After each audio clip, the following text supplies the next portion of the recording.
একসময় লন্ডনী পাত্রপাত্রী বিয়ে করে বিলেতে পাড়ি জমানোর নানা কাহিনী প্রচলিত ছিল সিলেটের মানুষের মুখে মুখে। তবে কঠোর ইমিগ্রেশন নীতিমালার পাশাপাশি ব্রিটেনের তৃতীয় প্রজন্মের তরুণ তরুণীদের দেশে এসে বিয়ের ব্যাপারে অনীহার কারণে এ ধরনের ঘটনা এখন নেমে এসেছে প্রায় শূন্যের কোঠায়। আমাদের লন্ডন প্রতিনিধি শোয়েব কবিরের পাঠানো তথ্য ও ছবি নিয়ে ডেস্ক রিপোর্ট।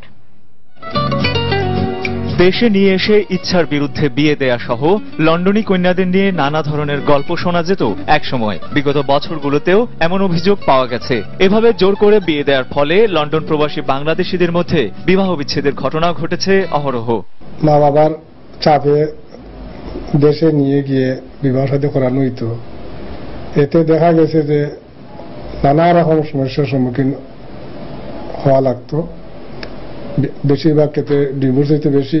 কিন্তু বর্তমানে ব্রিটিশ সরকারের কঠোর ইমিগ্রেশন নীতিমালার কারণেই এই প্রবণতা কমে এসেছে বলে মনে করছেন প্রবাসীরা। তাছাড়া এ ধরনের অভিযোগ প্রমাণিত হলে সেই অভিভাবকের 7 বছর পর্যন্ত কারাদণ্ডের বিধানও রেখেছে ব্রিটিশ সরকার। যদি কেউ আপনার ফোর্স ম্যারেজে আপনি বাধ্য করান ফোর্স ম্যারেজ করাতে, তাহলে সেক্ষেত্রে 7 years ইমপ্রিজনমেন্ট।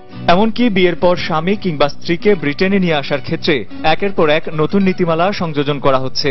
আগে বিয়ের পরপরই ডিপেন্ডেন্ট হিসেবে ব্রিটেনে আসা গেলেও বর্তমানে ভাষা দক্ষতা সহ বিভিন্ন ধরনের বিধিনিষেধ প্রয়োগ করছে দেশটির সরকার। এখন কিন্তু ফোর্স ম্যারেজ করেই কিন্তু বিদেশ থেকে স্বামী অথবা স্ত্রীকে নিয়ে আসা যাচ্ছে না, because of the immigration rules এর পলিসিগুলো অনেকগুলো চেঞ্জ হয়ে গেছে।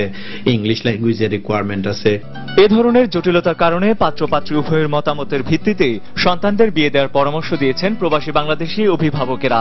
বড় যারা আত্মীয় বা গার্জিয়ান হিসেবে যারা আছি, অভিভাবক হিসেবে যারা আছি, আমাদেরও উচিত ছেলে মেয়েদের মতামতের ভিত্তিতে বিয়ে শাদীর ব্যাপারে অগ্রসর হওয়া। পারিবারিক চাপের মুখে জোর করে বিয়ে দেয়া সহ এ বিষয়ক প্রতারণা বন্ধে ব্রিটেন সরকারের কঠোর অবস্থানই এ ধরনের ঘটনা কমিয়ে এনেছে বলে মনে করছেন প্রবাসীরা। সময় সংবাদ, লন্ডন।